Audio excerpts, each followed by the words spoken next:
welcome to today's video. I am Kate. This channel will follow my journey as I work towards financial stability and creating a life that I love.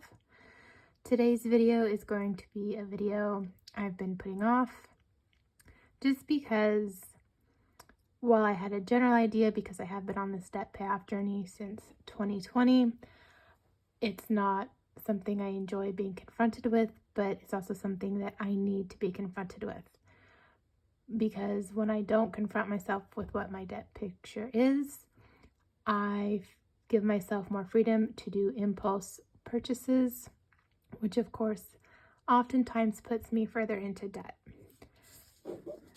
I'm going to be using an overall debt picture from the free resources library at TheBudgetMom.com. I will link that below for anybody that is interested in downloading and printing this for yourselves. Let's go ahead and jump into my numbers. So I do have 4 credit cards. I have a Capital One card, I have a Citi card, I have an Apple card, and I have an Amazon card. The only 2 cards that currently carry a balance are my Capital One card and my Citi card. CarMax is my car loan. Upstart is a personal loan that I took out back in 2020 to consolidate all of the credit card consumer debt I had at that time. I took out a $15,000 loan that I've been paying off since then. While I have made progress, it does take a big chunk out of my monthly income, and I have not made as much progress as I would have liked, though I guess I kind of let myself get away with it because I had the excuse, oh, well, it's set after 5 years, the whole thing can be paid off anyway, so just keep making the monthly payments. But during those 5 years, it does take a large chunk out of my monthly income, which can be very straining and stressful at times. And then, of course, my final debt is Great Lakes. These are my federal student loans from completing my degree. It is a degree that I do not use. I am not knocking college. College is wonderful. I just fell into the trap of thinking if I got my degree, it was going to make my life so much better. I didn't really have a passion of what I wanted to study. The degree that I got just because reading is a passion of mine. I love reading. I had been considering going into the publishing industry before I realized that the work-life balance was not something that I found attractive. It was not something I would want to move into. And then, of course, I kind of bounced around within my degree. I didn't specialize in anything. I could technically use my degree. I could become a teacher. I could get my substitute credential. I have no classroom management skills. So I was like, you know what? Let's not put the kids through that. Let's not put me through that.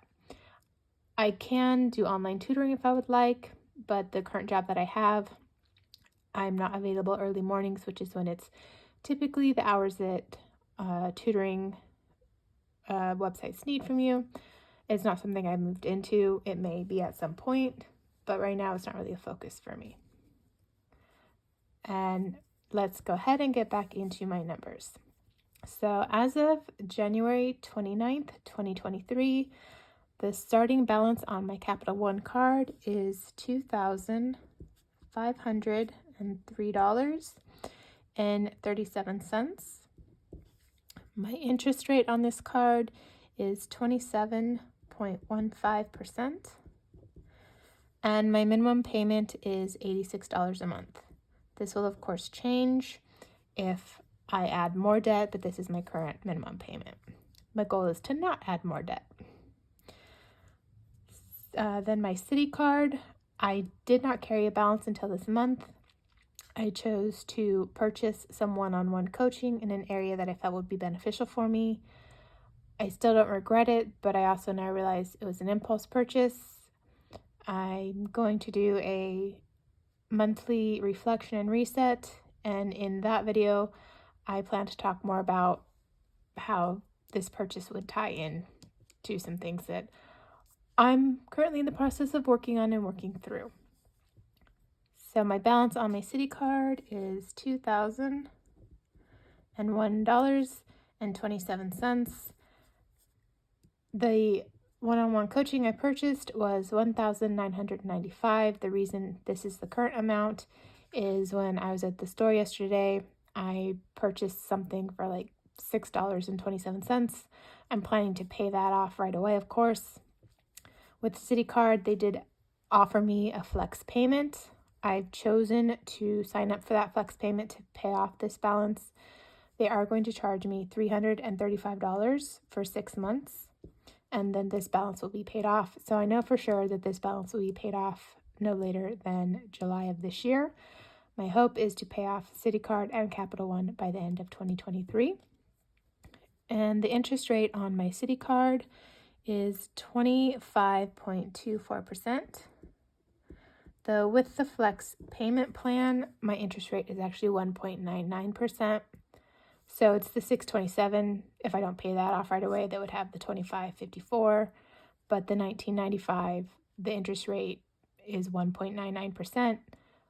So I'm quite happy with that. That's one of the main reasons I went for it, because it is going to hurt my budget quite a bit for 6 months. But I would rather just hurt for a little bit, get it out of the way, rather than having this interest rate accruing for this amount. On my CarMax loan, I did purchase my car in March of 2021.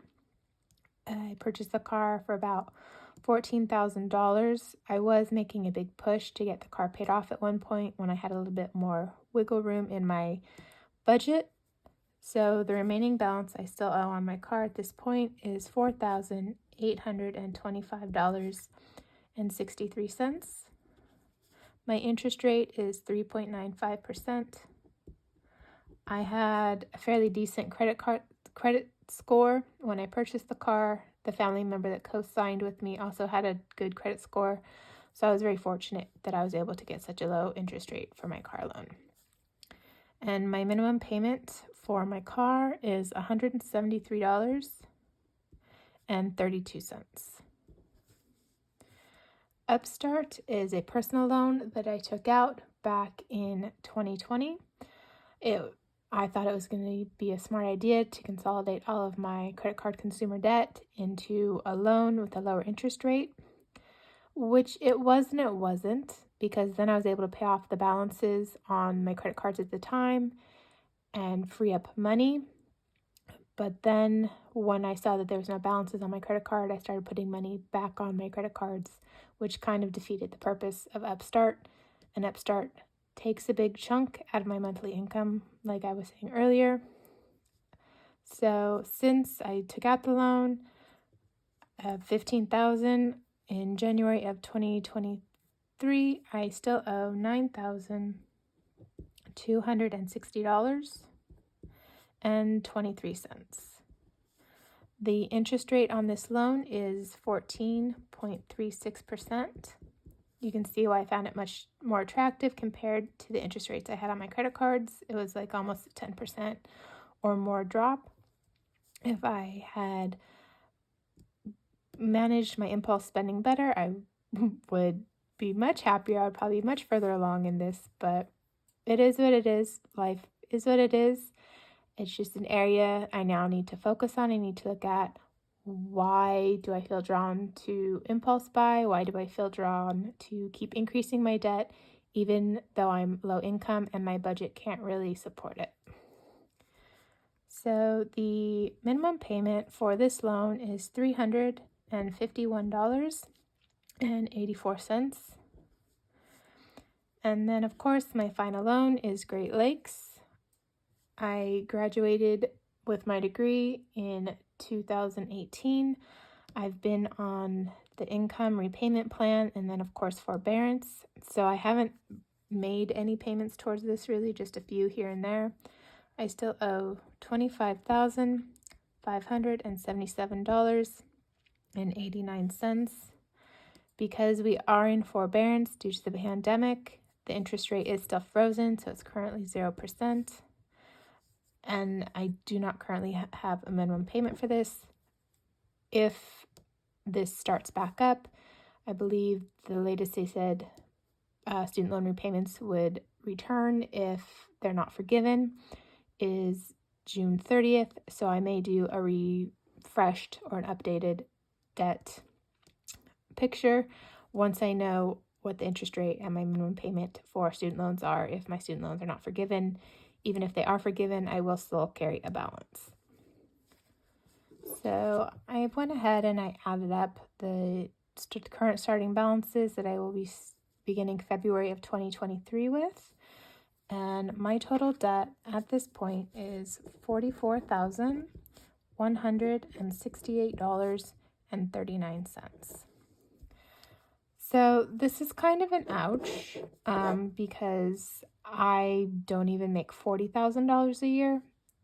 And then when you add up all these minimum payments, they take out a huge chunk of my monthly income.